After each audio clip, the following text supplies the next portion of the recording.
Alors, salut la gang de J'en ai marre et merci d'être là au J'en ai marre show du mercredi 22 mai 2019.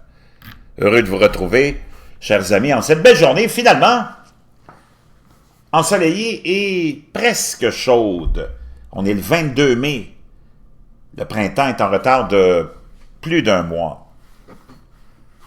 Ça fait du bien de se faire chauffer un peu la couenne, comme on dit par chez nous. Chers amis, merci d'être là, heureux de vous retrouver. Les cousins français aussi, heureux de vous retrouver. Mario Roussel, Juliette Dubé, Carole, survivaliste, tu es dans le noir, mais reviens dans la lumière, ma chère. Brigitte Fortin, salut. Beauté Véronique participe aussi, merci d'être là. Stéphane Deschamps, Aline Brisset, Mario, on l'a nommé, Thierry, Michel Cynthia Lamarche, qui nous dit « Bon nombril de semaine », j'imagine en faisant référence au milieu de la semaine, avec un beau soleil de Saint-André-Avelin. Ah, tiens. Une petite cousine française, Juliette Dubé aussi. Patrick Roy, ne pas confondre avec le méchant garnement qui était le cerbère du Canadien à l'époque, qui aimait, dans ses passe-temps préférés, Patrick, battre sa femme. Apparemment, c'était un grand batteur de femmes. Marcel Pilon, Normand Maisonneuve, Christian Fortin, Sandrine Perronnet, avec un nom comme ça, c'est sûrement une cousine française, Bob Roussel, Malfaiteur et tous les autres. Merci, chers amis. Beaucoup de sujets controversés à l'agenda. On va parler de la petite gauche aux États-Unis qui lance toujours, n'est-ce pas, le ballon pour la petite gauche mondiale. Le Parti démocrate est sorti du placard du totalitarisme, de la folie. Pendant longtemps, on a menti aux Américains sur les réelles intentions du Parti démocrate. Mais sous Barack Obama, on a commencé vraiment à démontrer quel était le vrai agenda du Parti démocrate. Barack Obama, j'aimerais vous le rappeler, est un activiste communiste. C'était un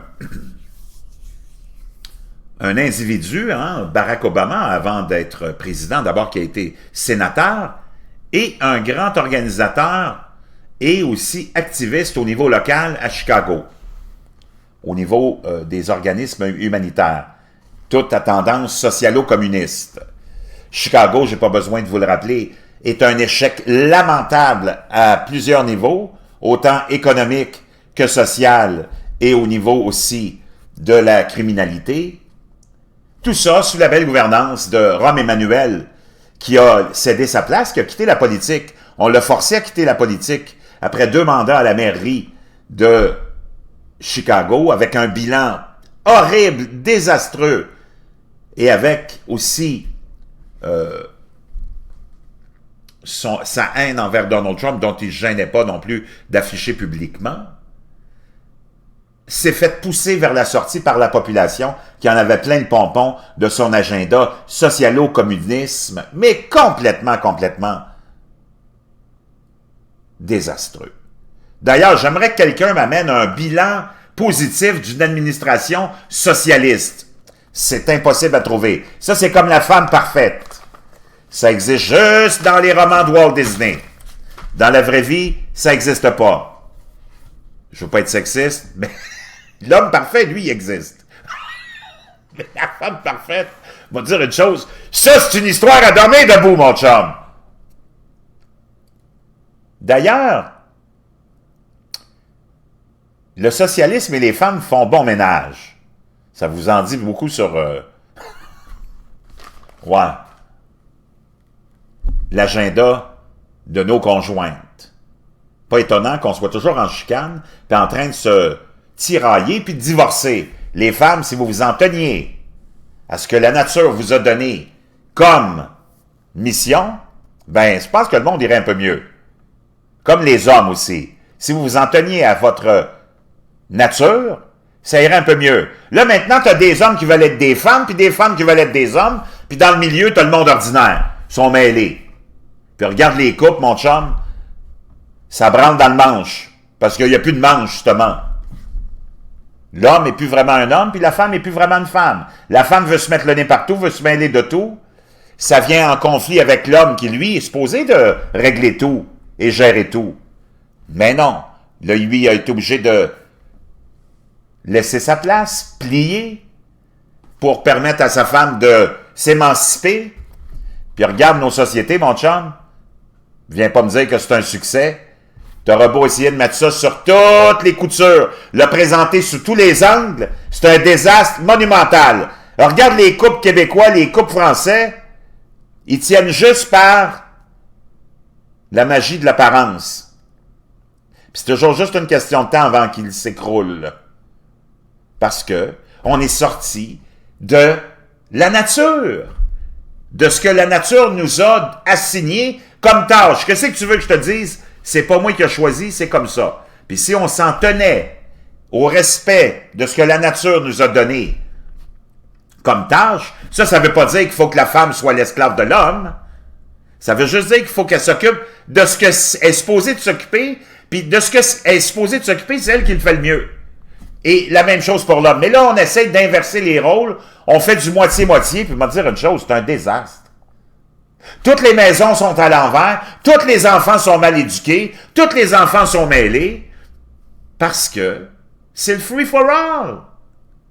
On a dénaturé la nature sous le prétexte de plaire à Pierre-Jean-Jacques puis de faire avancer des agendas, franchement, progressistes. C'est de la merde.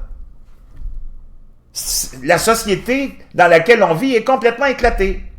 Des taux de natalité inexistants, des taux de suicide qui dépassent les taux de la natalité. Pas fort, ça, là, mon chum. Puis toi, tu vas me dire que ça va bien? Toi, t'es capable de me dire que ça va bien, le petit gauchiste, le petit progressiste. Ah, puis que tout va bien, Madame la Marquise. Puis les femmes, dans le fond, sont pas plus heureuses. T'es regardes, sont toutes à la recherche de quelque chose d'autre. Elles sont en couple, puis elles cherchent d'autres choses. Le gars, il est en couple, puis il cherche d'autres choses aussi, parce que ils sont insatisfaits. Pourquoi? Parce qu'on est sorti de notre nature. Que tu le veuilles ou non, que tu sois gauchiste ou non, mon chum, tu peux pas contredire les faits de la nature. C'est bien solide. Pas mal plus solide que tes petites argumentations et tes petites lois de la gauche. Puis c'est pas sexiste, puis c'est pas de ramener la femme à rester à la maison à faire de la vaisselle. C'est pas ça. C'est juste que si on s'en tenait, chacun de nous, les hommes et les femmes, à nos responsabilités qui nous ont été données par la nature ou la divinité, ben, je pense que ça irait un petit peu mieux dans nos sociétés. As-tu vu le désastre dans lequel tu vis, mon chum? Toi, tu vas me dire que tu t'en vas à Montréal ou n'importe où, puis tu regardes autour de toi, puis que tu peux te permettre de t'applaudir. Pas fort. Pas fort. Du monde abandonné, du monde oublié. Des gars, tu te demandes de loin, une chance que tu as besoin de lunettes, puis de longue vue, puis de microscope des fois, mais de loin, tu te demandes si tu as affaire à un gars ou une fille, t'arrives, ben c'est un gars, mais t'as plus affaire à une fille dans le fin fond. Puis même chose pour la fille, tu te dis, wow, as-tu vu le gars? Il fait, ouais, il a l'air solide. T'arrives, c'est une femme. Puis dans son comportement aussi, la femme a l'air d'un homme, puis l'homme a l'air d'une femme. C'est tout mêlé, mon chum. Puis si t'arrives, puis moi je le sais, je suis dans le public, je regarde les couples, il y en a pas beaucoup qui marchent bien. Il y en a pas beaucoup qui sont organisés. On va te dire une chose, l'homme il est là à essayer de plaire à la femme, puis la femme est là à essayer de prendre une place qu'elle veut même pas prendre, dans le fond. Parce que quand tu parles avec les femmes, dans l'intimité, ils disent sacrément que j'aimerais ça revenir à un autre mode de vie. Mais on a une pression sociale qui est énorme, qui est programmée par les médias, par la télé, par la radio, par les journaux, puis par les artistes, qui fait que si tu veux être vraiment une femme, il faut que tu répondes et que tu t'alignes sur les critères que l'élite, les médias, puis les mouvements féministes t'ont imposés. Ben, ça fait du monde malheureux. Ça fait du monde qui vit à l'envers. Ça fait que tu te retrouves avec du monde complètement démuni face à la vie. Puis, moi, dire une chose, dans 10-15 ans, les résultats vont être catastrophiques parce que ça saute de jour en jour. Les casseroles puis les bouchons sautent, mon chum. Pas fort, là. As-tu vu l'état de la société? Moi, je ne sais pas dans quelle bulle vous vivez. Moi, je ne sais pas si je suis le seul qui se rend compte que c'est vraiment désastreux ce qui se passe. Les problèmes de la drogue sont historiques. Les problèmes de la drogue envers la jeunesse, là, c'est historique. Les problèmes de suicide, c'est historique. Les problèmes de consommation d'opioïdes puis de toutes sortes de produits, c'est catastrophique. Il n'y a personne qui en parle. Tout est hush-hush. Tout est dans l'omerta, le silence total. La quantité de suicides chez les jeunes, c'est caché.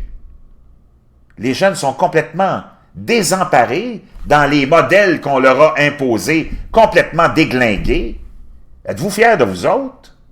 Moi, je ne sais pas, là, mais c'est pas parce que tu regardes un show à Radio-Canada avec une foule remplie de figurants à qui on demande d'applaudir comme des phoques que ça va bien. T'as le monde de la télé, mais t'as le vrai monde, là. Moi, je sais pas dans quelle bulle vous vivez, les amis. Mais quand ça va sauter, t'en as une maudite gang qui sont pas préparés à ça. Puis naturellement, t'as les parents à qui on met une pression, eux autres aussi, de tout laisser faire, de tout tolérer, de baisser les bras face à tout. Puis ils voient leurs jeunes qui s'en vont dans la mauvaise direction, mais ils sont incapables de reprendre le contrôle, parce qu'on leur a pas appris à prendre le contrôle de leurs enfants, puis de la destinée de leurs enfants. Comme ils sont pas capables de prendre le contrôle du couple, les hommes, toutes des mauviettes. Vous êtes-vous vus, les hommes? C'est gênant. C'est gênant. Moi, je veux bien qu'un homme sur 100 000 veuille se prendre pour une femme, mais là, quand t'en as 100 000 qui veulent être des femmes, t'as un gériboire de problème. T'as un gériboire de problème, mon chum.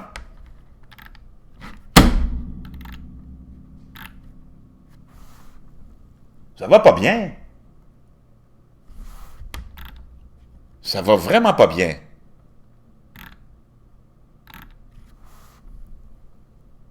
Ceci étant dit, la gauche, les socialo-médiocres, c'est eux autres qui s'occupent des affaires depuis 40-50 ans. Depuis mai 68, Révolution tranquille au Québec, là, c'est eux autres qui mènent la barque, OK? C'est eux autres qui mènent la barque au gouvernement, c'est eux autres qui mènent la barque dans l'opposition, c'est eux autres qui mènent la barque dans les hauts fonctionnaires, c'est eux autres qui mènent la barque à la télé, à la radio, dans les journaux, partout. Vous en avez pas marre? Que ça soit toujours la même bande d'énergumènes avec des échecs continuels qui continuent à vouloir contrôler tout. Il me semble qu'on l'a expérimenté, leur marde. Ben non, eux autres, ils s'attachent au pouvoir. C'est des tyrans. Les socialo-médiocres, la gauche, c'est des gens tyranniques. Puis après ça, on voudra vous faire passer l'époque florissante de l'histoire. Bon, il y a une seule époque florissante de l'histoire québécoise, puis je ne sais pas si je suis le seul à voir ça, là, mais c'est l'époque du début du 19e, du fin 19e, début 20e siècle, où les Québécois étaient à leur affaire, possédaient des terres, des fermes, avaient des grandes familles, prospéraient, produisaient des missionnaires partout dans le monde, des gens solides, en sciences, en médecine, des gens rationnels, des familles nombreuses. On prenait de plus en plus de place, parce qu'on était plus nombreux que les anglophones. Naturellement, on avait des grandes familles, on avait des valeurs profondes. On est venu tout démoniser ça. Hein? Les Anglais ont aidé à ça, eux autres, parce qu'eux autres, ils voyaient bien que ça n'avait pas d'allure de laisser continuer les Québécois à se reproduire comme ça. Donc, on est venu les tenter, puis on a utilisé l'élite québécoise qui est complice de ces gens-là pour venir arrêter la progression des Québécois. Moi, je ne sais pas comment vous pouvez voir que depuis la Révolution tranquille, il y a eu une progression. quand je viens de t'illustrer tout ce qui se passe depuis 40 ans. Taux de natalité le plus bas, taux de suicide le plus élevé. Quand tes suicides sont plus élevés que tes naissances, c'est un gériboire de problème, là. Toute proportion gardée. Quand t'as plus d'hommes, puis t'as plus de femmes, t'as juste des... des entre-deux. Moi, je vois pas, tu vois la progression là-dedans. Quand, à l'époque, ce qui faisait notre richesse, c'était nos grandes familles, les réunions familiales, la solidarité, puis tu remplaces ça aujourd'hui par le nombrilisme, l'individualisme, le je m'en foutisme de l'autre, puis des valeurs, puis que je pense juste à moi, puis à mon prochain tatouage, puis à ma prochaine ligne de coke, puis à ma prochaine pilou d'ecstasy. Moi, je ne sais pas où tu vois le progrès là-dedans, mon chum. Quand tes politiciens ont produit une bande d'insignifiants qui sont tellement facilement manipulables que tes politiciens s'en mettent plein les poches avec un modèle de gouvernance qui est vraiment à remettre en question, là. Puis les gens sont tellement stupides qu'ils continuent à élire toujours le même monde. Ils sont morts de rire, eux autres, là. Ça n'existait pas dans le temps. Tu n'aurais pas pu faire ça dans le temps. Le monde, il ne laissait pas passer ça. Le monde, il ne laissait pas passer que tu choisissais tout pour eux autres, là. Eux autres, ils voulaient faire ce qu'ils voulaient avec leurs enfants, les éduquer comme ils voulaient. Aujourd'hui, c'est le système qui éduque tes enfants, qui les prépare et qui les manipule pour en faire une belle bande de zombies totalement conformistes. Le modèle de gouvernance qu'on vous vend puis qu'on protège, que les médias protègent puis que les analystes politiques protègent, c'est un modèle de gouvernance de juste de dépenses pour l'élite. Moi, je comprends pas que ça vous offusque pas, que tu aies tous ces vendeurs de charme qui, une fois tous les 4 ans, viennent vous promettre toutes sortes de choses.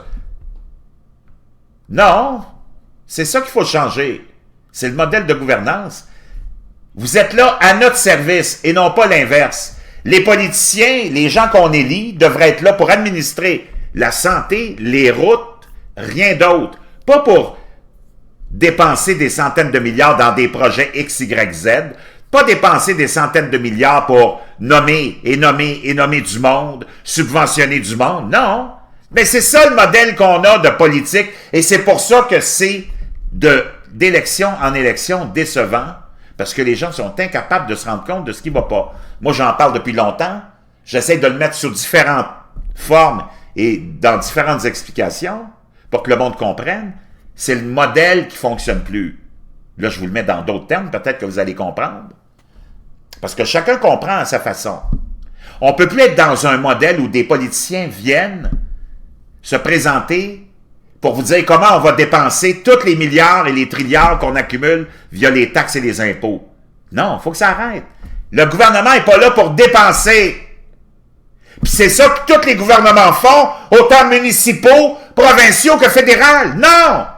Puis c'est pour ça que ça attire toute la scrap, les bandits, les voleurs, et personne d'autre, parce que c'est une manne infinie, c'est un pique-nique, c'est un bar ouvert. Faut que le modèle de gouvernance change.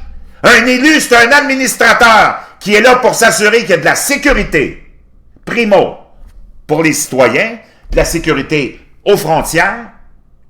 Deuxio, pour s'assurer que les pauvres, on s'en occupe, que les fous qui sont libres, on s'en occupe, qu'on les remette dans des institutions de fous, que les malades, on s'en occupe. 2, 3 autres petites affaires. Pour le reste, c'est entre nos mains. L'éducation, on va s'en occuper. Le système de santé, on va s'en occuper. Puis ça s'arrête là. Si c'était le modèle qu'on changeait de gouvernance, t'en aurais plus de pourri, parce que, je vais te dire une chose, il n'y aurait plus aucun intérêt à être là. Il n'y a pas d'argent à faire. Mais là, ils viennent tous vous voir parce que on vous a mis dans la tête que c'est ce modèle-là qu'il faut.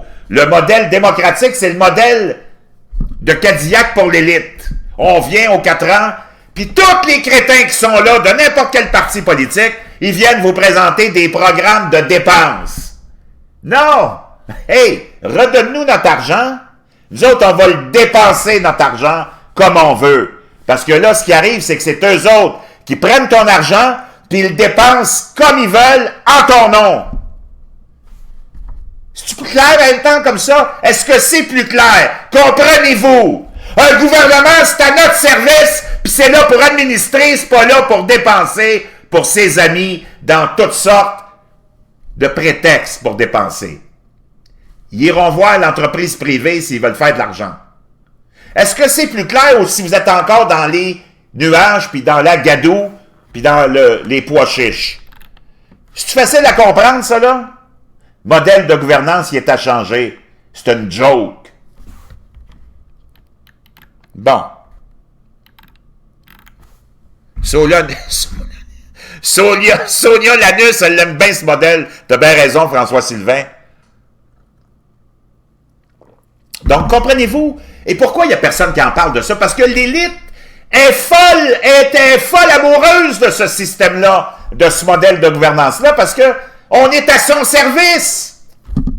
C'est pas le gouvernement qui est à notre service. Il nous donne pas de service. Il nous plume, il prend l'argent puis il le dépense dans toutes sortes de choses qui sont pas du ressort du gouvernement. Sonia Lanus, notre mairesse, que j'aime affectueusement appeler Sonia Lanus, mais son vrai nom, c'est Sonia Paulus. Mais elle a l'air plus d'un anus que d'une Paulus. C'est une mairesse. Elle est supposée administrer les poubelles, la neige, puis l'eau. That's it, that's all. Si elle faisait ça, les taxes municipales seraient à peu près 200$ par année. On serait riche. Non!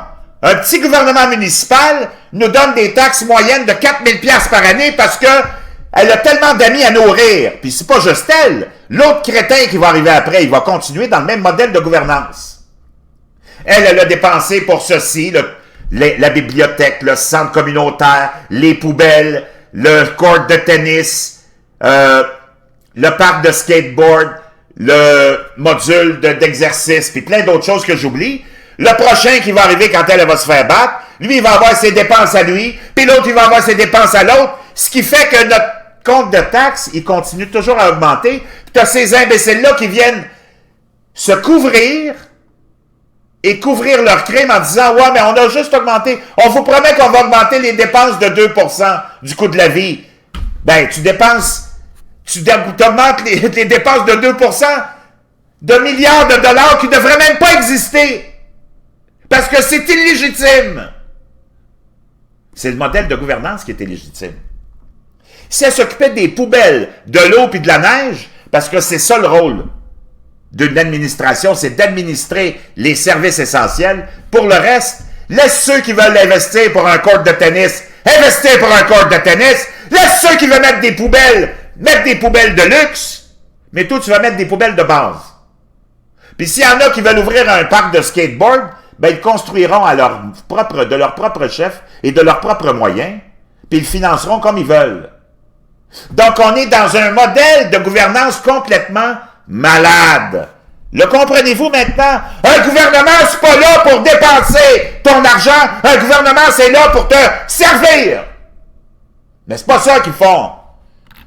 Maudite batte que j'ai de la misère à faire comprendre ma rationalité. Enfin. Ceci étant dit, là, on va arriver avec l'agenda de la petite gauche. Ce qui se passe aux États-Unis, d'abord, on va aller avoir une bonne nouvelle pour le président Donald Trump, une nouvelle que vous entendez nulle part ailleurs qu'ici avec J'en ai marre.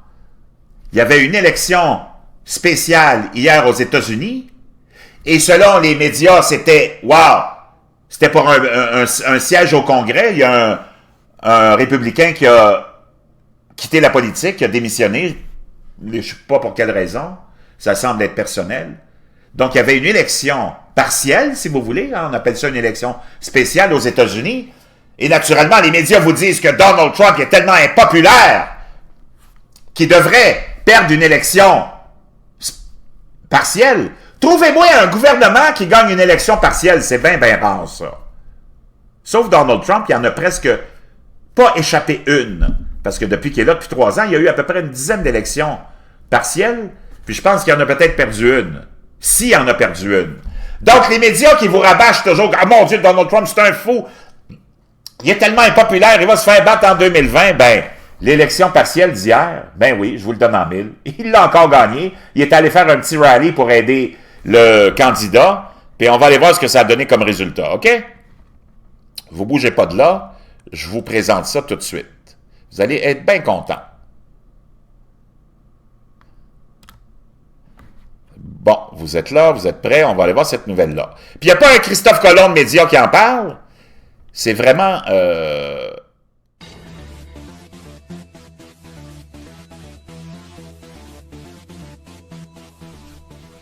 Donc,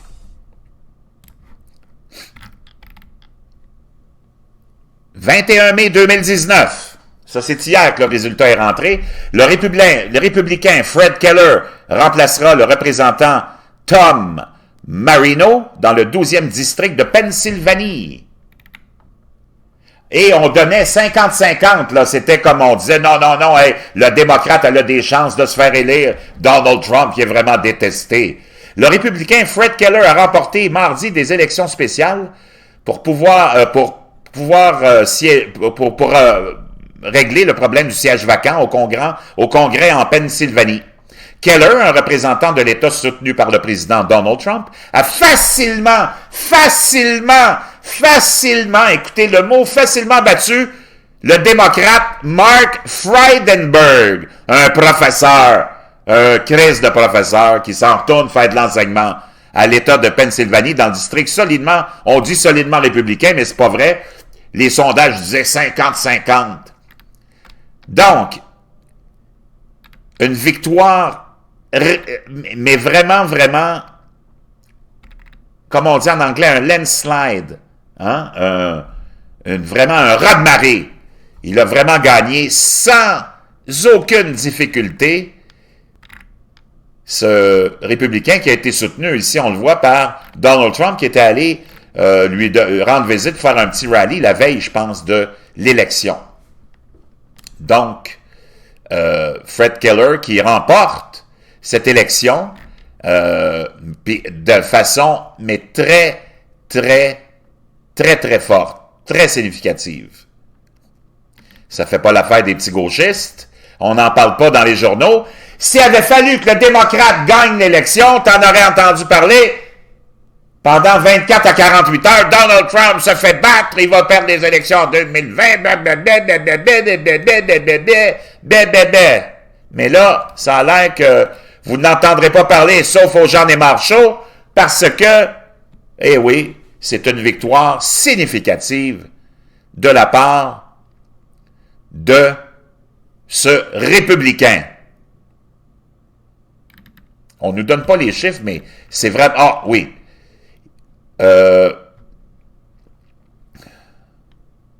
Plus de 30 points. Hey, plus de 30 points d'avance pour le républicain qui a été soutenu par Donald Trump contre ce petit puant de professeur merdique, démocrate, qui s'en retourne faire de l'enseignement, puis on lui souhaite pas une longue carrière, parce que ça doit être tout un professeur de marde.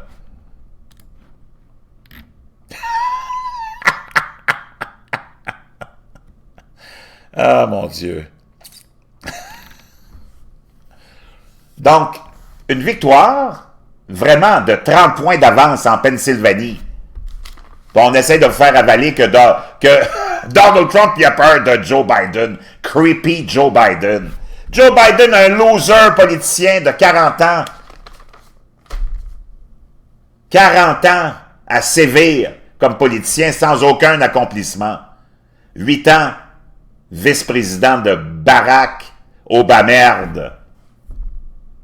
Aucun accomplissement, sauf celui d'avoir... Imaginez-vous que cette semaine, Joe Biden est allé dire que les Chinois, ben non, ça représente pas des compétiteurs. Ce sont pas des ennemis. Ben franchement, je sais pas sur quelle planète il vit, là, lui, mais je peux vous dire une chose. Il parlait au nom de son fils, qui, lui, a fait beaucoup d'affaires avec les Chinois, et tout ça est en train de sortir en ce moment. Les politiciens de carrière, hein?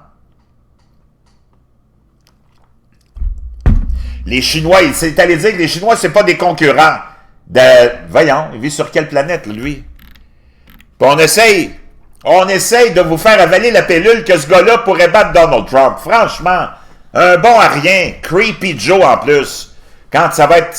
Il sera même pas capable de passer les primaires démocrates. Les démocrates vont lui donner un coup de pied dans le cul eux-mêmes. Donc, ceci étant dit, on va continuer avec l'agenda vraiment fou de la gauche. D'abord, je voudrais vous parler de la loi sur l'égalité qu'on veut passer. C'est-à-dire, je vais vous expliquer tout ça. D'abord, je vais vous partager la nouvelle, OK? Donc, les démocrates, comme vous le savez, contrôlent la Chambre des représentants.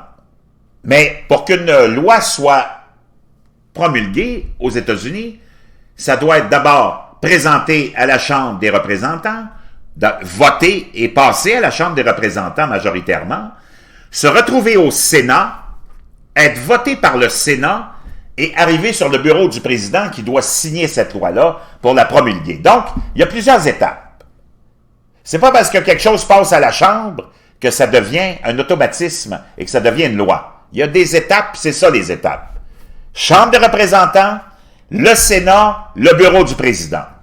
Là, eux autres, les démocrates qui sont en contrôle de la Chambre depuis les dernières élections de mi-mandat de 2018 ont un agenda bien spécial. D'abord, ils veulent enquêter sur Donald Trump. Là, aujourd'hui, ils se réunissaient pour savoir si on allait de l'avant avec la destitution. Nancy Pelosi, elle n'est pas trop chaude à l'idée parce qu'elle sait que si on s'embarque là-dedans, dans la destitution, ça n'arrivera jamais parce que ça ne pourra pas passer le Sénat et que ça va vraiment, vraiment miner les seules petites chances que les démocrates ont de se peut-être débarrasser de Donald Trump en 2020. Si on se rappelle, Bill Clinton, le seul président des États-Unis qui a été destitué à la Chambre dans son premier mandat par les républicains qui étaient majoritaires, mais ça n'a jamais passé le Sénat. Le Sénat a rejeté la destitution. Ben, ça a donné du vent dans les voiles à Bill Clinton. Ça a écœuré les Américains parce que les Américains n'aiment pas ça, ces histoires de politique sales-là. Parce que les histoires de destitution comme celle de Donald Trump, c'est juste de la politique. Il n'y a rien de légal, il n'y a aucune base légale criminelle là-dessus. C'est juste la politique. Puis les Américains, habituellement, ils n'aiment pas ça, les destitutions politiques. On l'a vu avec Bill Clinton. Ils l'ont réélu massivement pour son deuxième mandat, suite à une destitution, imaginez-vous. Tout le monde se rappelle de l'histoire de Lewinsky. Il avait menti sur le fait qu'il avait eu une aventure avec Lewinsky. Il avait avoué qu'il avait menti. Donc, on était allé avec une destitution. Les républicains étaient majoritaires et on pensait qu'ils auraient la peau de Bill Clinton. Le Sénat a rejeté la destitution. Il y a eu les élections qui ont suivi et les républicains se sont fait démolir par la population qui n'ont pas aimé leur geste de destitution. Et Nancy Pelosi, qui est une vieille de la vieille, le sait très très bien, et elle essaye de retenir les jeunes loups qui veulent destituer Donald Trump parce qu'eux autres, ils détestent tellement Donald Trump. Puis elle est obligée de les retenir parce qu'eux autres, ils veulent aller de l'avant avec la destitution. Parce qu'ils sont complètement stupides, comme tous les jeunes. Et si jamais elle est obligée de céder à la pression des jeunes qui la forceraient à lancer le processus de destitution, on sait très bien que ça mourrait au Sénat, ça serait rejeté, et on s'en va en élection en 2020 avec une destitution, ce que les Américains aiment vraiment pas quand c'est une destitution qui est seulement politique, basée sur des idées politiques et sur de la haine politique. Donc, les démocrates sont vraiment dans une position inconfortable. Ceci étant dit, on a quand même essayé de passer une loi sur l'égalité des sexes et des genres chez les républicains, c'est-à-dire chez les démocrates à la Chambre. Et cette loi-là va être votée, naturellement, va être adoptée par la Chambre, mais elle va mourir au Sénat, qui va rejeter ça majoritairement. Mais c'est quelque chose qui va rester dans l'agenda pour le jour où les démocrates auront le contrôle de la Chambre, du Sénat et de la présidence. Probablement, ça va arriver, ça, dans la semaine des 4 jeudis. Parce que je pense pas que les Américains retournent jamais avec les démocrates. En tout cas, dans les 3 branches législatives. Quelle est cette loi? Ben, cette loi, vendredi, la Chambre des représentants a adopté Ils l'ont adopté à la Chambre des représentants, mais comme je vous dis, ça va mourir au Sénat. La loi sur l'égalité, une loi qui protège de manière radicale la communauté LGBTQ et qui est la première du genre à être adoptée par une Chambre du Congrès. Les défenseurs des LGBTQ à travers le pays ont célébré la victoire, même si ce n'est pas une garantie de succès, avec un Sénat à majorité républicaine, comme je vous l'ai expliqué. Que signifie exactement la loi sur l'égalité, en fait? Et pourquoi les critiques et les conservateurs sont-ils si opposés aux droits fondamentaux de la LGBTQ? Ben, c'est pas qu'ils sont opposés aux droits fondamentaux. Voyez-vous comment on tourne ça toujours dans la gauche? La loi sur l'égalité modifierait la loi de 1964 sur les droits civils, une décision qui empêche la discrimination sur la base de la race, de la nationalité et de la religion, en étendant ces protections afin de prévenir la discrimination fondée sur l'identité de genre et l'orientation sexuelle. Donc, imaginez-vous que pendant des années, la même gauche, avec les mouvements féministes, ont combattu pour amener les femmes à une égalité devant la loi, ce qui est tout à fait correct, face aux hommes, et que là, cette même gauche est prête à tout jeter dans le lavabo ou même dans les toilettes, puis de flusher tous les gains et les victoires des femmes, parce que maintenant, on va privilégier la protection de la communauté de ceux qui se pensent d'une autre identité de genre. Ce qui veut dire, et les femmes sont en beau joie le vert aux États-Unis, et avec raison, elles qui ont combattu pour avoir une égalité, tu as maintenant cette loi-là, si elle passait, qui permettrait à des hommes qui pensent être des femmes mais ont encore une grosse graine dans le pantalon, et biologiquement ils sont des hommes, de pouvoir aller changer, prendre des douches avec les femmes, compétitionner sportivement avec les femmes, alors qu'ils ont un avantage, c'est biologiquement des hommes. Donc, voyez-vous la folie de la gauche et sa démence dans sa volonté de vouloir normaliser une aberration.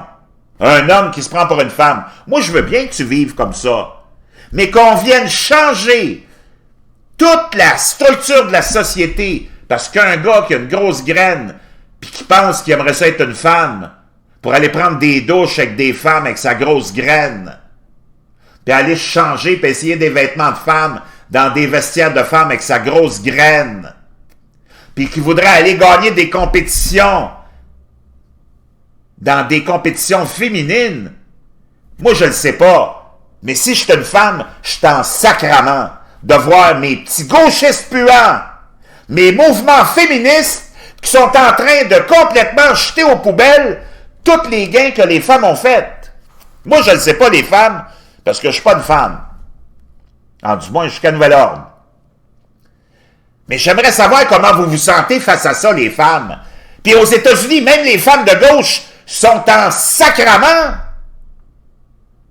avec cette loi-là, cette législation-là, qui permettrait à des hommes qui pensent être des femmes, parce qu'on leur donne l'égalité devant la loi, d'aller changer, d'aller dans des vestiaires de femmes sportifs avec leurs grosses graines, aller voir des femmes tout nues, aller compétitionner dans les sports qui sont réservés aux femmes alors qu'ils sont des hommes, c'est sûr qu'ils vont toujours gagner. Donc, toi, tu es une femme qui a lutté pour avoir l'égalité, la reconnaissance devant la loi. Tu t'es entraîné toute ta vie pour être dans ta jeunesse, pour être la championne de je sais pas quoi, dans quelle catégorie. Puis là, tu as un beau Belchibouzouk avec une grosse graine puis une paire de gosses, qui lui pense être une femme, puis là, la petite communauté de la petite gauche bien pensante a tout légalisé ses droits devant l'Éternel. Et tu te retrouves comme une femme qui s'est entraînée toute sa vie pour être la championne aux Olympiques de je sais pas quelle compétition, puis là, tu as un homme qui arrive. Ben, toute ta vie, où tu t'es sacrifié pour gagner une médaille d'or, ça vient d'être floché par ta même petite gauche, bien pensante, qui vient d'oublier les femmes, parce que là, maintenant, elle a une nouvelle obsession, puis elle a besoin d'aller chercher un nouveau vote, le vote des transgenres. Moi, je ne sais pas, les femmes, comment vous prenez ça, mais j'aimerais avoir des appels. J'ouvre les lignes 1-833-625-2527, 1-833-Malaka, sur cette histoire-là. Qu'est-ce que vous pensez de ça, les femmes? Moi, je veux bien qu'un homme qui pense être une femme puisse vivre en tant que femme, habillée comme une femme, mais qui aurait des limites quand même. Moi, ça me dérange pas que tu viennes travailler habillé en femme, mais tu vas continuer à aller pisser dans les toilettes des hommes, mon chum, parce que t'as encore une grosse graine dans le pantalon. Puis tu vas continuer à aller te changer dans le vestiaire des hommes, mon chum. Parce que t'as encore une grosse graine dans le pantalon. Puis tu vas continuer à aller compétitionner avec les hommes, mon chum, parce que t'es biologiquement un homme. Moi, je ne sais pas ce que vous en pensez, les femmes, mais il me semble que, wow! C'est toute une claque sur la gueule que vous recevez de la part de la petite gauche. Toute une claque sur la gueule que vous recevez de la part de la petite gauche qui vous a mené en bateau pendant des années. Moi, je ne sais pas. Si je suis une femme, j'arrive chez l'abbé. L'autre jour, je suis chez l'abbé avec ma femme. Elle essayait des vêtements. Puis il faut toujours que je dise, oui, chérie, ça te va bien. Oui, ça te va bien. Sinon, je n'entends parler pendant 2 semaines. Je suis pas trop gros. Donc, comprends-tu? Donc, je suis là, oui. Je fais mon vrai travail d'homme. Le vrai travail d'homme, c'est ça. Oui, chérie. Oui. Tant que tu fais ça, t'es correct. Pour le reste, c'est moi le boss, OK? Puis tout le monde est heureux. Quand tu es dans ton modèle. Là, je parlais avec la petite vieille qui s'occupait des vestiaires, des salles d'essayage, parce que c'est une petite vieille, mais j'ai quand même échangé avec la petite vieille. Puis on parlait justement de choses et d'autres, puis ça, c'est arrivé sur le tapis de la discussion. Puis elle me dit, on a reçu des ordres de la direction, parce qu'elle dit, on a une couple d'énergumènes comme ça ici, qui viennent essayer des vêtements de femmes parce qu'ils s'habillent en femmes, mais c'est des hommes, puis ils viennent se changer dans les salles d'essayage de femmes. Puis elle dit, on est obligé de les accepter, même notre direction, notre haute direction à l'abbé, nous ont dit, tu laisses faire ça. Mais moi, je ne sais pas si je suis une femme. Puis je sais que c'est un homme qui est à côté, là. Même s'il est habillé en femme, c'est un homme, sacrément. Il y a une paire de couilles puis il y a une graine. Comment vous vous sentez, les femmes, face à ça? Si t'arrives... L'autre jour, j'étais chez Econo Fitness, je m'entraîne une fois de temps à autre pour essayer de garder ma forme de dieu grec à 56 ans. Puis il y en a un là-bas, puis il est bien mignon, c'est un gars, il a encore le paquet. Lui, il s'est fait pousser une paire de seins, mais il a encore le paquet. Puis tu le vois que c'est un homme, là. Puis il est habillé en femme, puis il va se changer dans le vestiaire des femmes. Moi, je ne sais pas en tant que femme comment vous vous sentez face à ça. Si t'arrives puis tu es dans un lieu public, tu es avec ta jeune fille, ta petite fille, puis elle dit « Maman, je vais aller aux toilettes. » Tu dis « OK, va-t'en aux toilettes. » Puis là, tu te vois pointer dans les mêmes toilettes un gars habillé en femme, parce que lui, il pense qu'il est une femme, mais il a encore sa grosse graine dans le pantalon, puis il s'en va pisser dans les mêmes toilettes que ta petite fille. C'est quoi votre réaction face à ça, les femmes? N'as-tu qui ont le courage de m'appeler? 1-833-625-2527 ou 1-833-Malaka avec un S, puis une gériboire de gang de Malaka, hein? Nathalie Dion qui nous dit, Dion, la présidente de la Fédération des femmes du Québec, est un transgenre, je le sais. Moi, je comprends pas qu'on ait laissé passer ça. Comment un gars qui s'habille en femme, qui n'est pas une femme biologiquement, là, puis qui ne le sera jamais, peut être le président ou la présidente de la Fédération des femmes? De quoi il parle? Est-ce qu'il sait de quoi il parle? Je pense pas, moi. Voyez-vous à quel point le Québec, c'est devenu une place de débiles profonds? Tu vois ça nulle part ailleurs, puis il y en a des maudites folies. Suzanne Blais a dit, je suis bien d'accord avec toi, Jean. Ben, c'est pas que je veux que personne soit d'accord ou non avec moi, mais je suis content que tu sois d'accord avec moi, mais c'est juste la logique. Il y a personne qui en parle de ça. Y a-t-il moyen de demander aux femmes ce qu'elles pensent d'avoir un homme avec une grosse graine qui vient changer dans le vestiaire ou dans le locker room avec eux autres? Parce que ça prend juste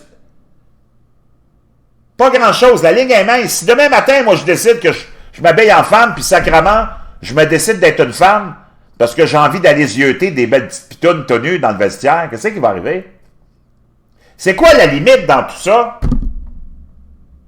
Il va-t-il avoir un test, un détecteur de mensonges qui va être installé à la porte des toilettes puis des vestiaires pour être sûr qu'on a affaire à vraiment quelqu'un qui vit comme un transgenre puis qui pense qu'il est un transgenre, même s'il y a une grosse graine dans le pantalon, versus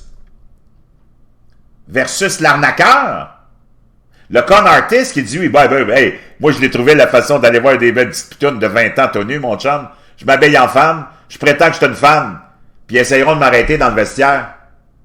Ils arrêteront de m'arrêter dans les toilettes pour aller voir des petites filles en train de faire pipi. Moi, je ne sais pas.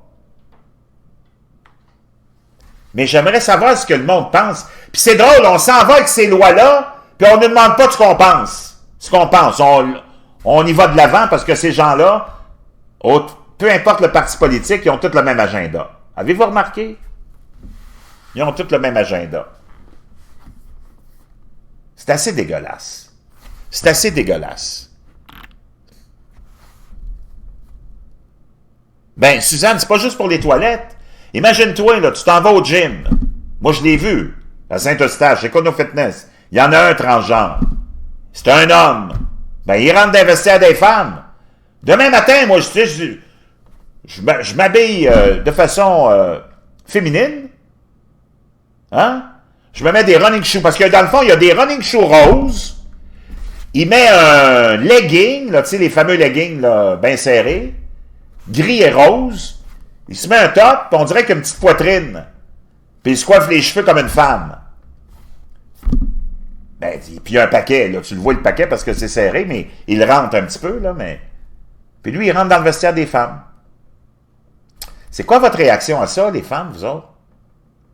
Donc, moi, je pourrais faire la même chose. Je m'achète des running shoes roses, des petites chaussettes roses. Je m'achète un petit legging, là, bien serré, gris et rose. Je me mets un top. Je me mets un peu de papier mouchoir pour me donner l'impression que je me suis fait pousser une poitrine. Je me coiffe. Ou je me mets un bonnet de femme. Puis je rentre dans un vestiaire de femme. Il n'y a personne qui va venir m'arrêter. Il n'y a personne qui va venir m'arrêter. Donc, moi, je peux arriver dans le vestiaire, m'installer là, prendre mon téléphone, faire semblant que j'étais en train de consulter mon téléphone, puis passer 15-20 minutes en attendant de voir des belles petites pitounes se changer. C'est quoi la réaction des femmes? Brigitte Fortin, elle dit, moi, ça me dérange. C'est quoi mon téléphone? 1-833-625-2527. Il est affiché là sur l'écran. Je ne sais pas si je l'ai partagé. Laissez-moi. Ouais, il est là. 1-833-625-2527. 1-833 Malaka. C'est sans frais. J'attends votre appel. Moi, je veux savoir, les femmes, ce que vous pensez de ça. François Sylvain dit, je vois l'image de Jean en femme, ce serait épique. Ben, je pourrais jouer le rôle. Parce que je suis un bon comédien. Mais c'est juste pour amener l'argument et le fait que c'est... Le fait, je vous amène le fait, là, je vous le prouve. C'est complètement débile. C'est complètement stupide. Moi, j'ai rien contre le fait qu'un gars ou une fille veuille vivre en femme ou en gars. Mais tu peux pas changer la structure de la société binaire. Il y a des limites. Vis en femme, habillé en femme, va au magasin habillé en femme, va travailler habillé en femme, nous autres on ne juge même pas. Moi je trouve ça amusant même, je trouve ça mignon, ça me dérange pas, mais il faut qu'il y ait une limite. Change sur ton permis de conduire, même le genre que tu veux, mets-le. Mais c'est parce que t'es encore un homme, t'as encore une graine dans le pantalon mon chum, puis c'est pas vrai que tu vas aller pisser avec les petites dans les toilettes des filles. Tu vas continuer à aller pisser dans les toilettes des gars, mon chum, puis tu pourras t'asseoir si tu veux, là, mais pour pisser, mais t'as encore un bâton dans le pantalon, mon ami, là. C'est pas vrai que tu vas aller te changer avec les femmes, tout nu, et tu te tombes sans tête.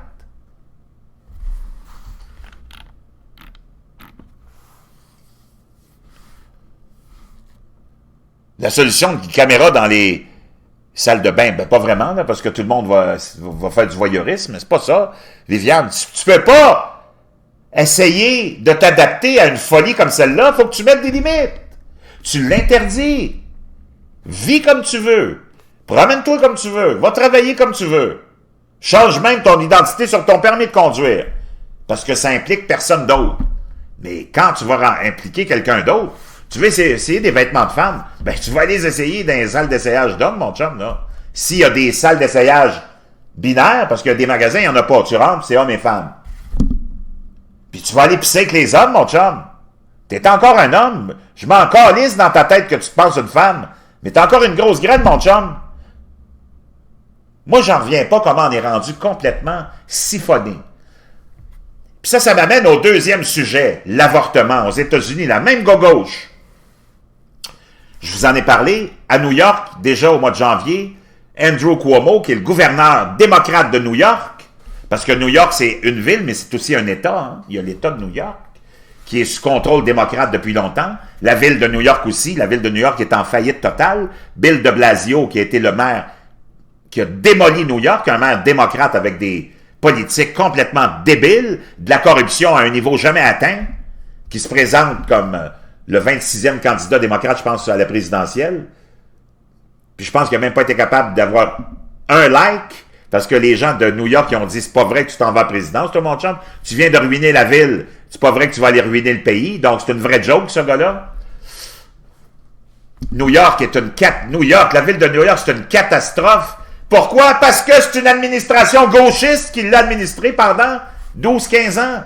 La seule époque où New York est redevenu quelque chose de prospère et une belle ville, c'est sur Rudy Giuliani, un maire républicain. Je ne sais pas, là, mais avant, c'était de la merde, puis après, c'est devenu de la merde. Oui, allô? Oui, bonjour. Mon nom est Nathalie Dionne. Oui, bonjour, Nathalie. Moi, je tiens à vous dire que c'est bien beau, là. On sent, nous autres, comment on dirait, là, que on n'est pas bien là-dedans. Ils veulent même pas entendre parler de ça, de ça en public, parce que sinon, on est traité d'homophobes. C'est vraiment vrai ce que tu dis, Nathalie. Tu as vu comment les médias, le mainstream puis la gauche est totalitaire et nous impose, comme des régimes totalitaires, des aberrations, puis ils veulent pas qu'on en parle, puis ils nous l'imposent, puis toi, en tant que femme, faut que tu vives avec ça. C'est de la crise de folie. C'est ça. Puis moi, ça m'écarte, parce que dans le fond, mon homophobe, c'est ça que je pense. Ceux qui veulent, pourquoi ils ne créeraient pas tant qu'à y être des toilettes pour les non-genres, au point où on en est? Ben, tant qu'à ça, j'aimerais mieux qu'il y ait des toilettes juste pour eux autres, ciboire. Ben oui, c'est ça. Parce que, moi, si je suis une femme, là, Nathalie, puis je vois arriver cet énergumène-là, un gars qui pense qu'il est une femme. Moi, j'ai rien contre ça. Moi, je veux que le monde me comprenne, Nathalie. Moi, ça me dérange pas que tu vives en tant que femme, si t'es un homme, que tu te promènes avec des jupes, des talons hauts, que tu ailles travailler, que tu changes ton genre sur ton permis de conduire. Mais c'est parce que t'as encore une grosse graine dans le pantalon, mon chum. Il y a des limites. Il y a des choses que tu pourras pas faire. Tu pourras pas aller te changer avec les femmes, mon chum, puis tu pourras pas aller pisser avec les petites filles non plus, ciboire. Ouais, puis là, ils n'attendent pas qu'il y ait des cas de pédophilie, là, pour arriver pour être obligé de faire de quoi, là. Ils n'attendent pas, là, que ça arrive. Ben, qui n'attendent pas qu'il y ait des victimes, comme tu le dis, parce que c'est quoi la limite? Qu'est-ce qui me dit que toi, que tu rentres dans les toilettes, là, pis que t'es pas un hostie de maniaque qui veut juste voir des filles tenues? Ouais, c'est ça. Donc, vous autres, les femmes, ça fait pas votre affaire, là? Mais non, pas en tout. Ça fait pas mon affaire, pas en tout. Moi, là, les histoires, là, depuis... Ça, là, ils veulent pas qu'on en parle. Ils veulent pas parler... On peut pas parler contre l'islam. On peut même pas parler contre les homos. On peut pas parler... On peut plus rien parler. Non, c'est... Parler comme eux autres. T'es rendu dans un régime totalitaire de la gauche, Nathalie. C'est ça, la démocratie de la gauche. C'est le totalitarisme. Ouais. Puis qu'est-ce que tu penses, toi, Nathalie, de la deuxième chose que ça va amener, puis on l'a vu depuis quelque temps, j'en ai partagé quelques nouvelles, des gars, encore une fois, qui pensent être des filles, à qui on permet d'aller compétitionner dans les sports de femmes. C'est sûr qu'ils gagnent toujours, ciboire? Ouais. Non. Qu'ils aient leurs propres olympiques à eux autres, tant qu'à ça, là. Ben, les gays, ils les ont. Pourquoi les transgenres les auraient pas? T'as bien raison. Mais toi, imagine-toi, Nathalie, là, toi, tu t'es entraîné toute ta jeunesse, disons, pour être la championne de levée de poids dans je sais pas quelle catégorie, puis tu t'en vas aux Olympiques, puis là, tu as un gars qui arrive à côté de toi qui pense qu'il est une femme. C'est sûr que tu vas te faire planter? C'est ça. C'est-tu juste? Est-ce que c'est juste, ça? Mais non, c'est pas juste. C'est pas juste certain. Ils veulent être différents. Ils veulent être reconnus. Ben, qu'ils soient reconnus dans leurs propres Jeux olympiques. Qu'ils aient leur propre toilette, puis c'est tout. Bravo. Merci, Nathalie. Merci. Bonne journée. Ben logique, ça. Sacre bleu. On est-tu tombé sur la tête, man? Imagine, toi, t'es une jeune fille. T'as passé des années à t'entraîner pour être la championne de je sais pas quoi. T'en vas aux Olympiques, tu te retrouves là, t'es toute excitée, toute contente, t'as des chances de médaille, jusqu'à ce que tu te retournes puis que tu vois un gars qui a des cuisses comme ça, puis lui, il vient compétitionner dans la course de vélo. Dans la même que toi, parce que lui, il a décidé que c'est une femme. Mais c'est un homme biologique, puis même si... Oublie sa graine, là, sa graine n'a rien à voir là-dedans, là. Mais il y a des cuisses grosses comme ça, puis on s'entend que un homme, c'est pas mal plus fort qu'une femme. J'espère que vous êtes capable de reconnaître ça aussi, là. À moins que le cerveau vous soit complètement, décomposé, ce qui pourrait arriver. Chez les gauchistes, c'est ça qui est arrivé, hein. C'est une décomposition. Je pense que c'est le compost qui leur fait pas. Ça a composté leur cerveau. Toi, tu t'entraînais, tu arrives aux Olympiques, tu vois le gars arriver, des cuisses comme ça. Tu le sais bien que tu gagneras jamais la compétition, c'est pas juste. Puis la petite gauche, comment est-ce qu'elle va justifier ça? Comment est-ce qu'elle va expliquer à la jeune fille qui s'est entraînée, sacrifiée pendant 10 ans, que maintenant, il va falloir qu'elle donne sa médaille d'or à un gars qui se prend pour une fille? Moi, je le sais pas, mais je serais en sacre bleu. Je serais vraiment fâché. Donc, chers amis, l'avortement, je reviens à ça. La petite gauche qui est sortie du placard maintenant, puis Nathalie nous l'a complètement bien illustré. La petite gauche, elle t'impose. Elle veut rien savoir. Non, on parle pas de ça, non. Puis là, c'est les femmes qui sont impliquées là-dedans. Non, c'est pas important. Tout ce monde-là qui ont fait la promotion de la défense des droits des femmes, maintenant, ils les flochent. Ils les oublient complètement parce que là, ils ont d'autres préoccupations électorales, les transgenres. Là, on met tout aux poubelles. Les femmes, c'est plus important, là. Là, nous autres, on veut faire avancer l'agenda de cette minorité. C'est vraiment infime, là.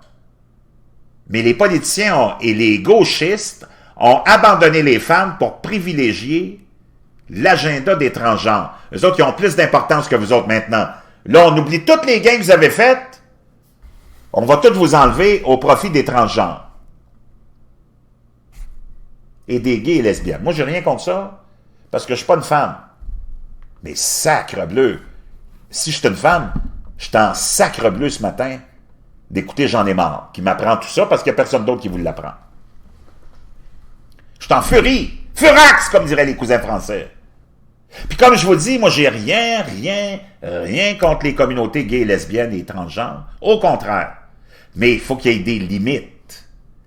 Parce qu'il y a quand même la nature qui est là, puis il y a un système binaire. Le jour où tu vas m'amener une preuve extraterrestre, parce qu'il va falloir que tu ailles dans l'espace pour trouver la preuve, qu'on peut se reprocréer à partir du même genre, ben là, on changera les lois binaires. Mais jusqu'à présent, tu as besoin d'un homme et d'une femme pour procréer, ben, il va falloir s'en tenir à ces lois-là de base pour structurer la société puis avoir des limites. Comme les deux corps sont pas pareils, si on avait le même corps, moi, je dirais, j'aurais rien contre que tout le monde utilise les mêmes toilettes puis les mêmes salles d'essayage. Mais on n'a pas les mêmes corps, on n'a pas les mêmes impulsions, puis on n'a pas les mêmes tentations. Jusqu'à présent, la nature a continué à fonctionner comme ça. Même si Barack Obama aurait aimé que la nature fonctionne différemment et qu'il produise juste des transgenres, Dieu n'a pas écouté Barack Obama. Dieu a continué à faire ses affaires de Dieu. Donc, l'avortement maintenant. La petite gauche est sortie du placard. La petite gauche démocrate qui donne l'impulsion à tout le reste de la petite gauche mondiale, hein, ils sont sortis du placard. Maintenant, le gouverneur de New York, Andrew Cuomo, en janvier, a permis l'avortement jusqu'au dernier trimestre. J'aimerais vous rappeler que dans la plupart des pays, l'avortement est interdit quand on détecte la vie. Souvent, c'est après le premier trimestre qu'on établit ça. Les Américains, eux autres, ils veulent pousser ça plus loin. Tous les candidats démocrates à la présidence sont complètement d'accord avec ça, que le droit des femmes ne peut pas être remis en question, et leur argument, c'est que le gouvernement ne peut pas dire aux femmes quoi faire avec leur corps. Ben, c'est bizarre, c'est la seule fois où les démocrates puis les socialistes sont contre le fait que le gouvernement te dise quoi que ce soit, parce que dans tout le reste, ils veulent tout contrôler nos vies. Ils veulent nous dire comment s'habiller, comment penser, comment manger, quoi boire, comment penser. Ils veulent se mettre le nez dans tous les aspects de notre vie. Le seul où les démocrates disent « Le gouvernement ne peut pas vous dire quoi faire », c'est dans l'avortement, parce que on a un agenda bien précis, et c'est celui de la démolition de nos sociétés chrétiennes, de l'élimination de nos races blanches. Et c'est pour ça qu'on en fait la promotion depuis longtemps, mais là, de plus intensément. Et on invoque le droit des femmes. Non, il n'y a pas aucun droit de tuer. Je suis désolé. Il n'y a pas de droit de tuer. Il y a des limites. On établit que quand le cœur bat et que c'est un enfant que tu as dans ton sein, ben, il faut que ça arrête là. Déjà, on te permet d'avorter dans le premier trimestre, qui est déjà un crime. Le droit de tuer. Depuis quand la femme a le droit de tuer? C'est de la débilité, ça? C'est de la démence? C'est pas vrai que tu peux décider ça de toi-même. Faut qu'on en parle en société, parce que c'est un meurtre. C'est un être vivant qui est là, complet. Puis j'en ai rien à cirer de ce que tu as vécu, puis de ce que tu vas vivre. C'est un être vivant complet. Quand tu as fourré, tu t'es pas posé de questions, tu voulais fourrer, ben là, tu as passé le premier trimestre, puis tu n'as pas pris de décision, puis là, tu es rendu avec un être complet, un être humain. Tu peux pas prendre la décision toute seule, on peut pas te laisser faire ça. Sinon, c'est quoi la limite? Il n'y en a plus. Moi, j'ai envie de tuer mon voisin parce qu'il me fait chier. Mais je me retiens parce que ça n'a pas d'allure.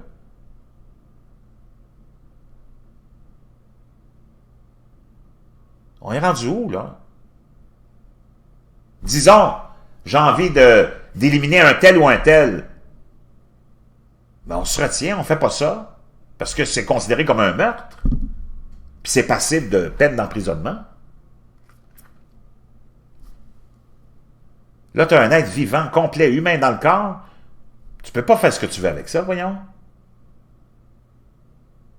Après, tu pourras l'abandonner si tu veux. Mais c'est un meurtre que tu commets. La gogo, je ne veux jamais parler de ça. C'est un meurtre. C'est un enfant complet qui est là. La femme a quel droit? Le droit de quoi? Ça n'a pas de sens, là. Imaginez, on amène ça à New York jusqu'au dernier trimestre. Puis en Virginie, on voulait l'amener jusqu'à la naissance. Après la naissance, demander à la femme, « T'es sûr que tu le veux? » On garde l'enfant confortable. Voyons. L'enfant, il est mort, on le met confortable, puis si la femme décide de le garder, on ressuscite l'enfant. Voyons, c'est quoi ça? On est rendu là avec la gauche, là. On est rendu là. C'est complètement démentiel. Le droit de quoi? De quoi on parle ici? Je suis désolé. Ça n'a rien à voir avec le droit de ton corps. Tu es responsable maintenant d'un être vivant, comme tous les êtres vivants sont responsables, les femelles, de leur progéniture. C'est un enfant complet. Les 2 bras, les 2 mains, les 2 pieds, les 2 jambes, les 10 orteils, les 10... C'est complet, là.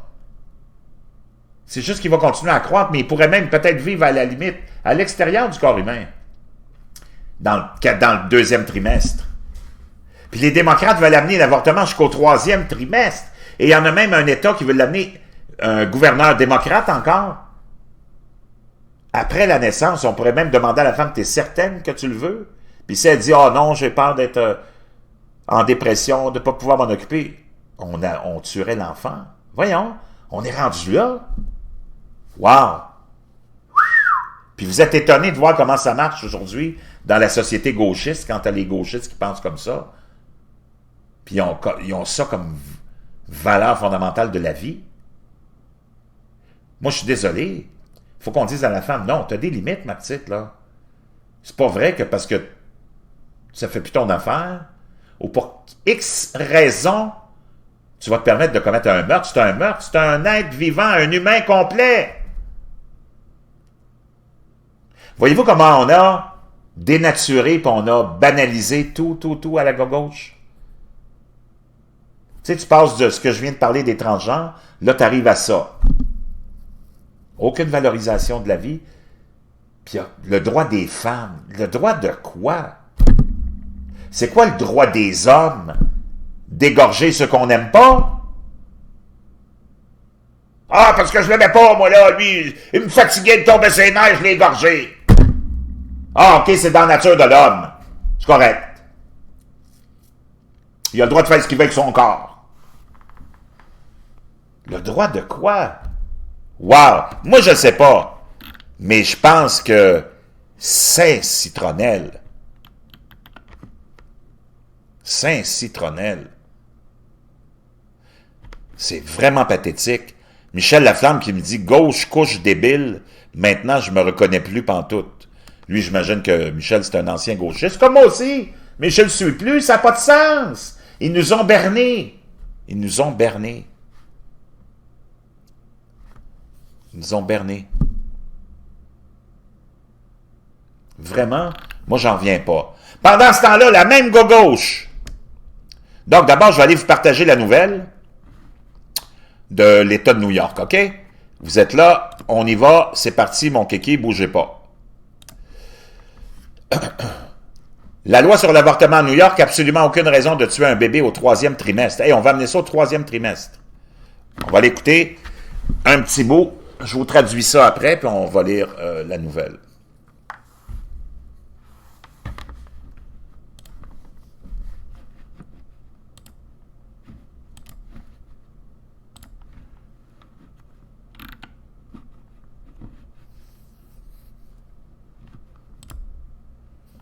New York passing a sweeping abortion law allowing many abortions up until the day of birth. On peut voir ici Andrew Cuomo qui est en train de signer cette fameuse loi et toute la belle petite gang de la gauche qui applaudit cette loi. Another New York national precedent will be established, the most aggressive women's equality platform in the nation is going to be in law in this state. And that's the way it should be. Hey, c'est incroyable. Voyez-vous comment il parle, ce petit tyran, un vrai tyran, Andrew Cuomo. Ils disent, on est les plus agressifs. C'est ici que ça va se passer, l'avortement jusqu'à la naissance. But our next guest, an OBGYN who says he delivered more than 2,500 babies, tweeted this out.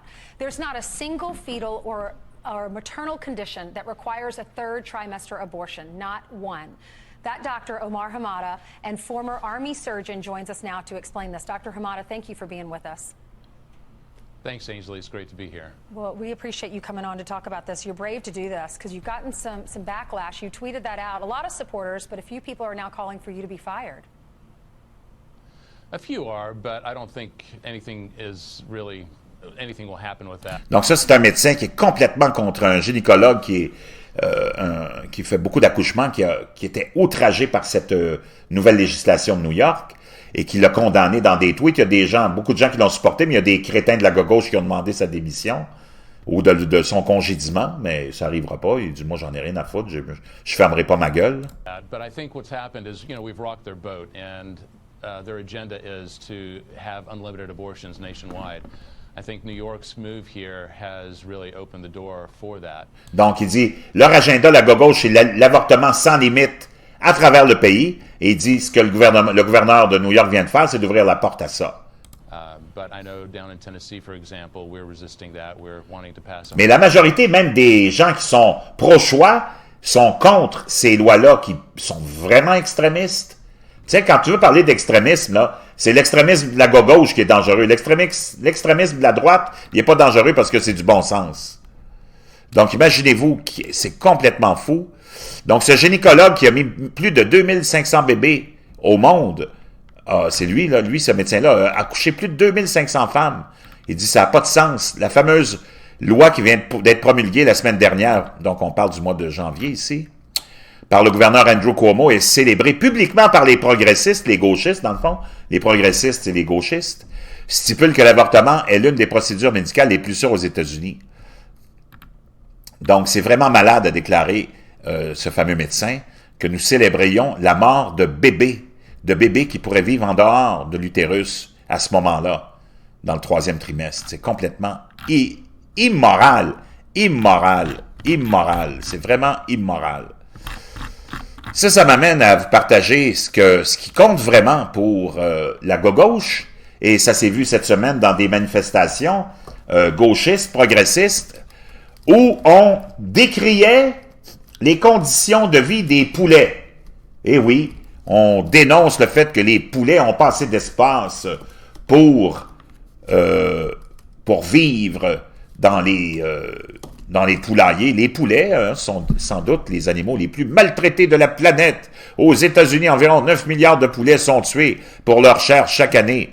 Et 305 millions de poulets sont utilisés pour les œufs. La grande majorité de ces animaux passent leur vie dans un environnement fermé, total, du moment où ils éclosent jusqu'au jour où ils sont tués. Plus de poulets sont élevés et tués pour la nourriture que tous les autres animaux terrestres combinés. Pourtant, aucune loi fédérale ne les protège des abus. Donc, la petite gauche se préoccupe des petits poulets et nous décrit et crie tout haut et fort que, mon Dieu, il n'y a aucune loi qui protège les abus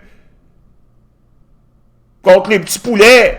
Mais c'est les mêmes qui permettent l'avortement jusqu'au 3e trimestre.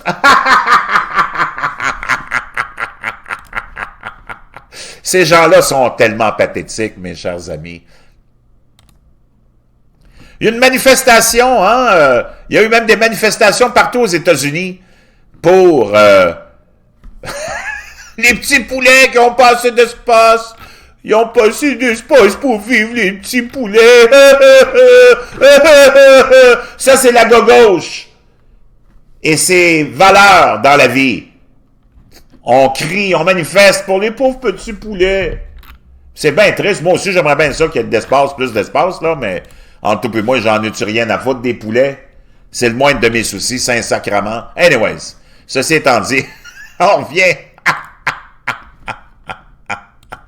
Les poulets, ça c'est ça vous donne une idée des valeurs de la petite gauche. Hein? Fatina Kingdom qui nous dit c'est la culture de la mort. Et Mylène Gionnet qui nous dit les petits vieux dans nos hôpitaux, ça compte pas non plus. Mais ça compte pas non plus pour les Québécois, parce que les Québécois abandonnent leurs parents. Il y a une époque où les Québécois, l'époque du Québec valeureux, du Québec généreux, du Québec en prospérité, hein, celui qu'on dénigre, celui d'avant la Révolution tranquille, ben, les enfants s'occupaient de leurs parents. On ne les laissait pas crever entre les mains des étrangers. Mais là, ça a l'air que les Québécois, les petits gauchistes, ont plus d'énergie pour aller protéger la vie des petits poulets, puis de crier haut et fort qu'ils n'ont pas assez d'espace pour pondre des œufs, puis grandir en attendant l'abattage. Mais les petits vieux, c'est pas grave, on les abandonne. Nos parents, on les abandonne. Les enfants, on les abandonne à la drogue, à toutes les perversions. On permet aux femmes d'avorter jusqu'au dernier trimestre. Il n'y a rien de trop beau pour les petits gauchistes, hein? Ben non, mais les poulets, les poulets, là! Les poulets, give me a fucking break. Moi, j'en ai rien à foutre des poulets, mon chum. 1-833-6-2-5-25-27. Parce que de toute façon, ils finissent en croquettes ou en poitrine de poulet. Donc, entre toi et moi, j'en ai rien à branler des poulets. C'est le moindre de mes soucis. Même si j'aimerais ça, si c'était possible qu'il y ait plus d'espace, mais avant que je me casse la tête pour que les poulets aient plus d'espace, ben, m'a protégé les enfants dans le sein de la femme.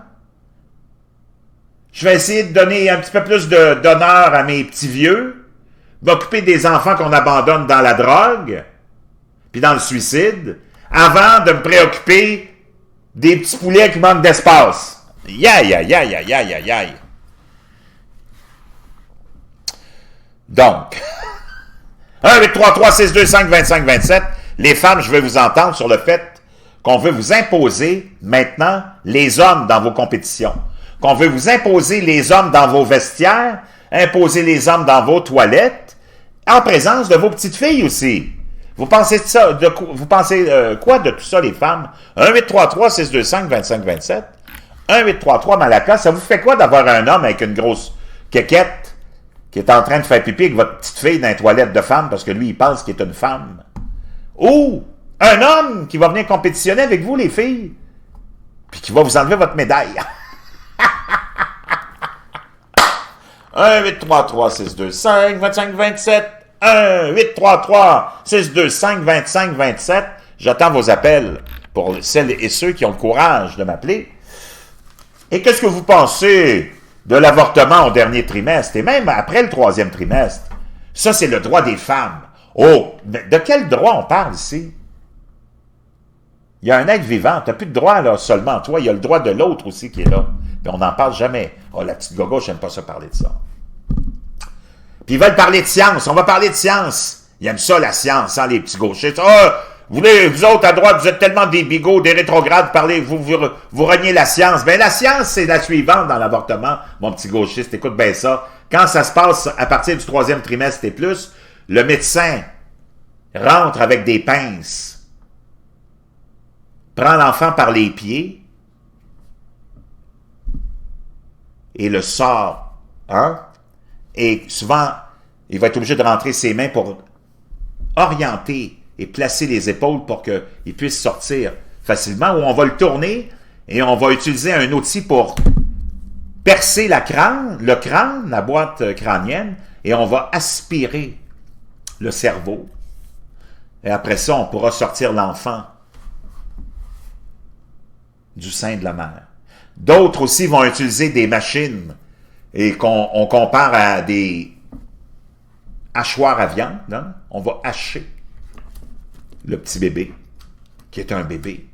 C'est ça la science. T'aimes ça la science, la petite gauche? On va t'en parler de la science, OK?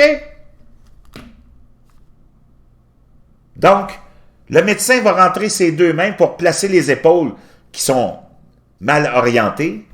On va tourner l'enfant, on va lui transpercer la boîte crânienne, le crâne, puis on va aller sucer, aspirer le cerveau pour tuer l'enfant, et après ça, on va le sortir. Aimes-tu ça la science, le gros? C'est ça la science. Ou on va envoyer un appareil qui va déchiqueter le bébé. T'en veux de la science, mon petit gauchiste? Ben ça, c'en est de la science, OK? T'aimes ça, la science? Ben ça, c'en est, t'en parles pas. Mais ça, t'en parles pas de la science, toi, quand ça fait pas ton affaire.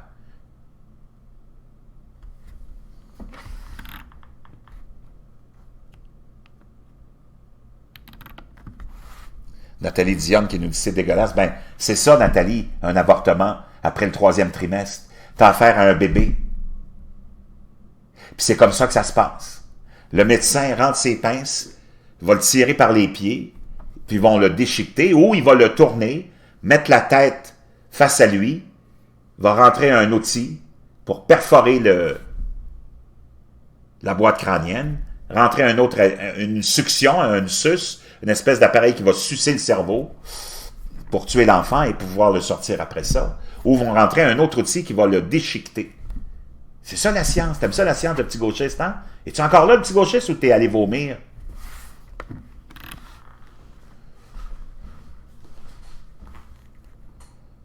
Suzanne Blais qui nous dit c'est écœurant. Ben, c'est ça pareil. Viviane Lebeau, des sadiques, c'est scientifique. C'est comme ça que ça se pratique, l'avortement. On n'en parle jamais. Jamais, jamais, jamais. Encore une fois, c'est toujours moi qui parle de ces affaires-là. Qu'est-ce que tu veux? Je suis habitué d'être tout seul dans mon dans mon univers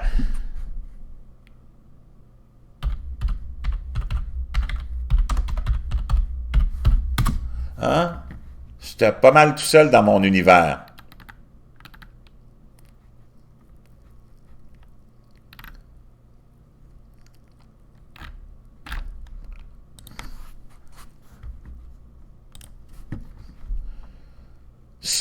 Donc, si j'essaye de vous trouver quelque chose, laissez-moi 2 secondes.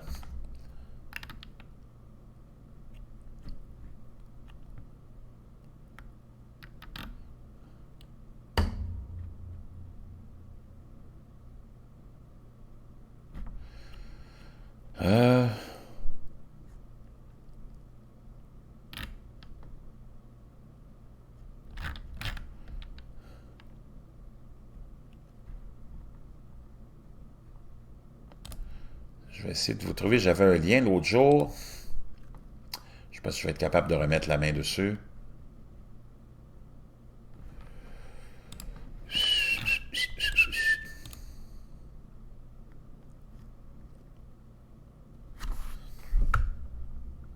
Laissez-moi 2 secondes.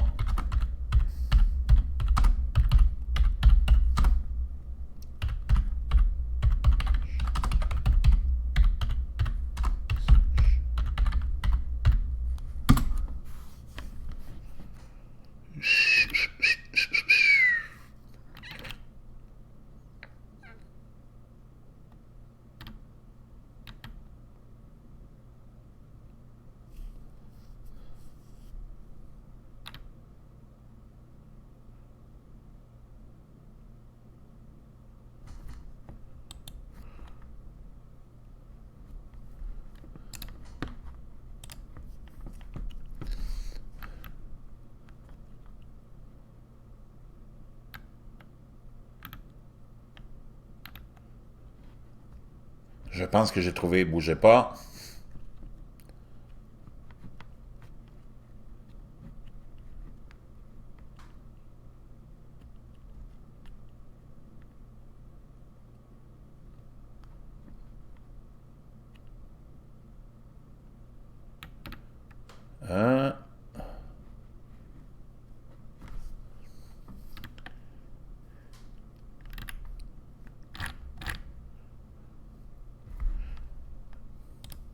Je n'ai pas trouvé, mais en tout cas, peu importe. Donc, chers amis, tout ça pour vous dire que c'est vraiment horrible.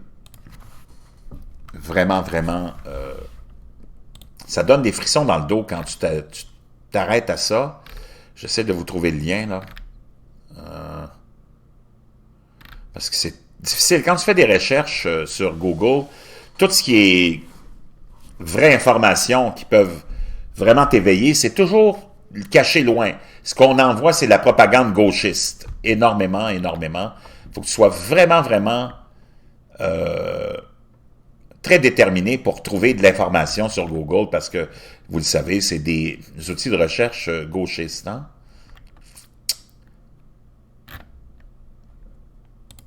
Donc, c'est très difficile de s'y retrouver. Ça prend beaucoup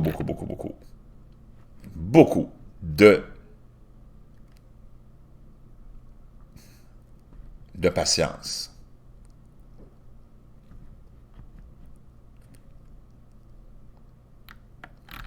Mais je vous trouverai ça pour la prochaine émission, je vous le promets. Donc, en attendant, merci d'avoir été là, les amis. C'est toujours un plaisir de vous retrouver.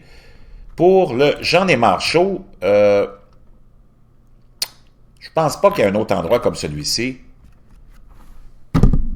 Et je suis heureux de vous retrouver à chaque fois, un peu partout du Québec et de l'Europe. Et d'ailleurs, merci d'avoir été là, chers amis. Et on se retrouve bientôt. Bonne fête à Olivier Massé, qui apparemment a 24 ans depuis 2 jours. Bonne fête, Olivier.